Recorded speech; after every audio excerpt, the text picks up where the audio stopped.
Hello, friendos. My name is Hutch. I make videos and put them on the internet, and it's that time of year again where we play the new Call of Duty before it comes out and then make videos about it and then talk about it. So that's what I'm going to do. I actually got a chance to play this game a couple times this week. I went in for a private play session with some other YouTubers, people that run certain websites, things like that. And Vaughn and Dan Bunting were actually there, available to us to answer any questions that we had, and some of those questions I thought were pretty interesting, and some of the answers were pretty interesting. I'll get to that in just a little bit, but I guess it would be a good idea just to jump right into my initial thoughts of the game. But before I do that, I have to give kind of a disclaimer here. Like, it is impossible to determine whether or not a Call of Duty is going to be a good Call of Duty or one that people play all year just from one or two play sessions at preview events. It's just impossible for a number of reasons. You're not at your setup. You only get to play a few maps. This was a pre-alpha build, so the game's going to change a lot before it comes out. The reasons are just too long to list. But basically, it's impossible to make a definitive judgment. So I'm not going to say whether or not I have faith that this game is going to be like a solid Call of Duty. I'm not going to speculate. I'm just going to give you my initial thoughts. So here are my initial thoughts of the game right now. It feels a lot like Black Ops III. And I loved Black Ops III. I thought that was one of the better games that's come out recently. And I thought that was pretty much the only game that had jetpacks that I thought that did it right. That it just felt really smooth. It felt like a natural part of Call of Duty as opposed to something that was sort of tacked on.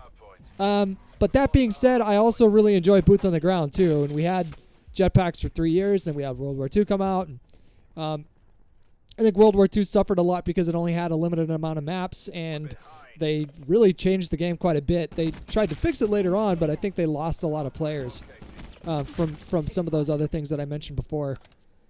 But this game feels very, very similar to Black Ops III. Like, as soon as you pick up the controller, even though certain things are different, like you can see health bars above players' heads, like in Infinite Warfare, and some of the specialist abilities have been tuned and changed, and there are new there's new stuff in this game, obviously, but it feels very, very familiar, and I don't think that's a bad thing, because I personally think that Treyarch does a really good job with CODs, and I thought that Black Ops 3 was great.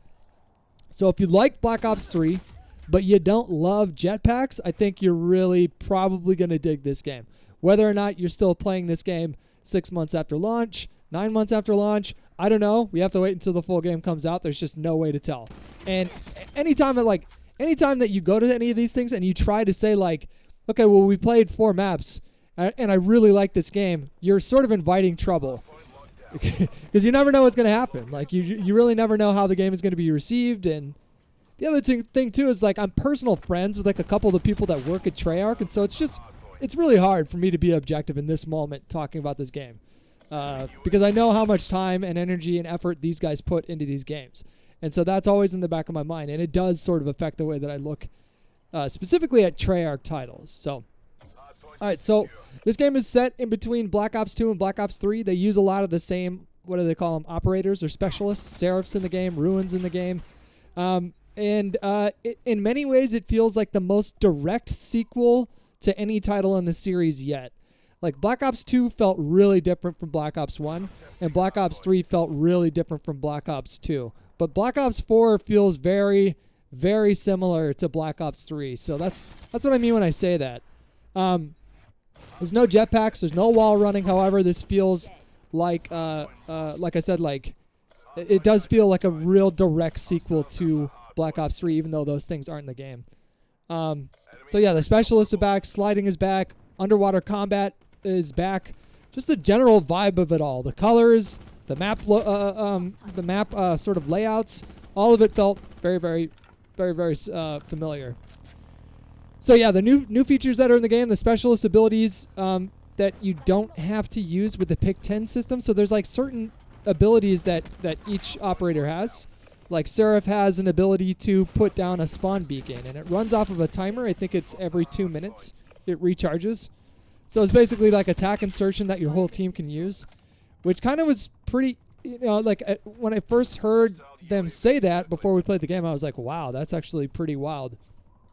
But it ended up being like, it ended up not being that bad because, or not overpowered, because the actual beacon makes a sound, it makes a noise, and they're not difficult to find, and they're not difficult to destroy. So yeah, Seraph had a spawn beacon. Ruin has a grappling hook. It's the same kind of grappling hook that we had in Advanced Warfare for that one DLC pack. I don't know if you guys remember that, but it works very similarly. You can take fall damage and die if you go too far up. Like if you grappling hook the very top part of a ceiling or a wall or something like that, and it shoots you up and you fall down, you're gonna die. Like there's fall damage in this game. I can't remember if there was fall damage in Black Ops 3. I think there was, but I'm not sure.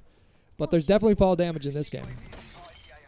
Another thing that's new is they're introducing predictive recoil for the guns. So the guns that you shoot are going to have the same recoil pattern every time you shoot them, if I'm understanding it correctly. I honestly don't know if I understood it all that well, because to me, I couldn't really tell the difference. Like when I was playing, it wasn't like this obvious thing. It just felt like every other Call of Duty game in terms of how the guns shot. Now, like when I have some time by myself with this game, like playing on my setup, and I actually get to like pay attention, then I suspect I'll probably notice that predictive recoil a little bit more, and hopefully, I like that too because it widens the skill gap. Like good players who know how to temper the recoil of specific guns are going to do better than players that don't. And that's especially important in this game too, because I don't know if I mentioned it yet, but the time to kill is really long in this game. It feels like it's longer in this game than any Call of Duty in the series, any Call of Duty title in the series.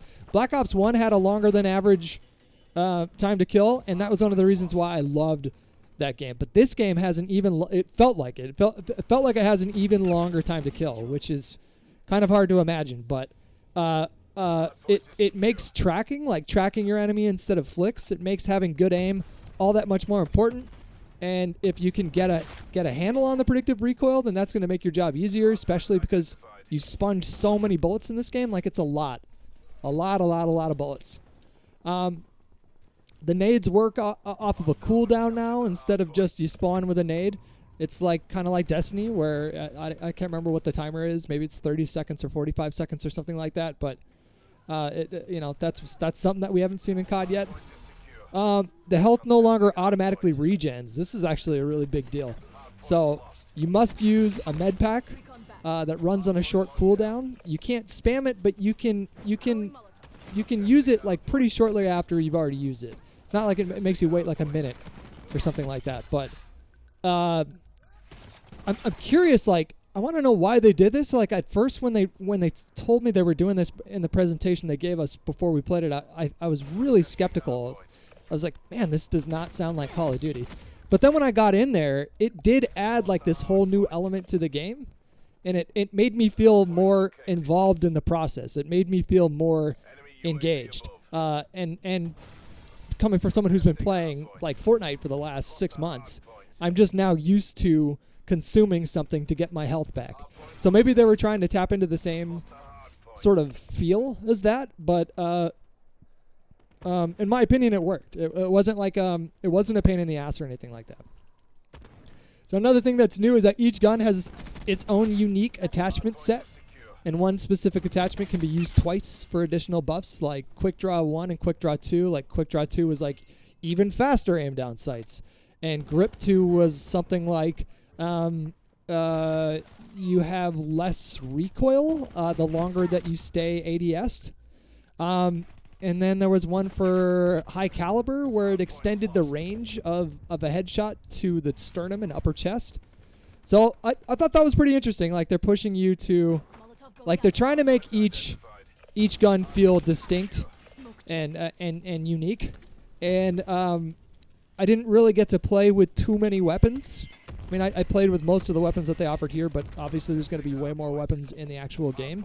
And I certainly didn't really get a chance to actually fully explore what each like double attachment did, and how each SMG or AR felt different from each other because of those attachments. I didn't get enough time to really like deep dive into all that, but I thought that was interesting. The other thing that's new is the Blackout Vr Mode. It's their Battle Royale. They didn't really tell us much besides it's coming, so I'm guessing we're going to see some kind of a trailer for that in summer sometime. I'm not really sure.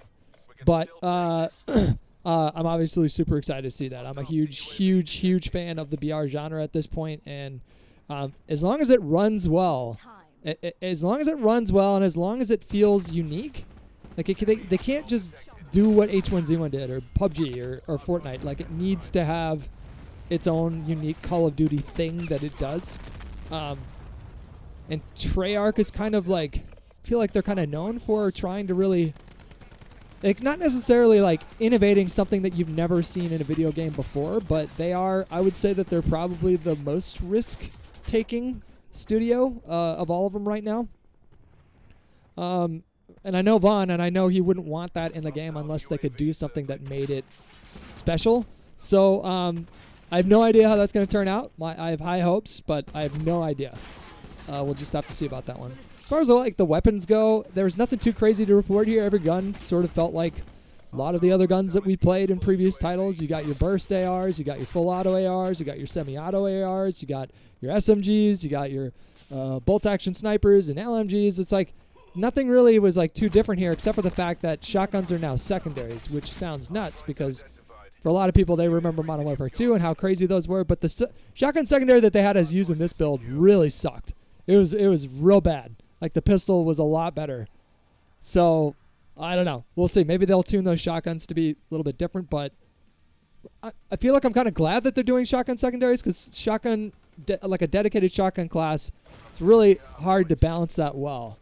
Look at every single Call of Duty game. It's like you almost never wanted to run a shotgun. There were similar or like really specific circumstances where they would be advantageous to use those, but I don't know. We'll see how that goes. All the weapon models look very similar, just, very Black Ops 3. They kind of have like this uniform look. They all do. So I don't know how I felt about that. All the maps were small to medium sized, standard 3 lanes with some central location that had a lot of action in it. One thing you did notice was that some of these maps were designed originally with jetpacks in mind, and that's something that Vaughn and Dan confirmed to us in a private play session earlier this week. They said we could talk about that. That wasn't like off the record or anything. But yeah, they were toying with jetpacks early on in the development of this game. And they no longer had them in there. So you can kind of tell, like, there's a verticality to some of these maps that would have made sense to have jetpacks be in there. The colors were vibrant, again, like Black Ops 3, and my time is basically run out. That's kind of my deep dive right now. I got another video going up in a couple days that I'm going to show you guys, and I hope you guys enjoyed this video. Sit back and, I was going to say, grab a beer and enjoy the video, but you already did. So, yeah, thanks for watching the video, and I'll talk to you later. Bye-bye.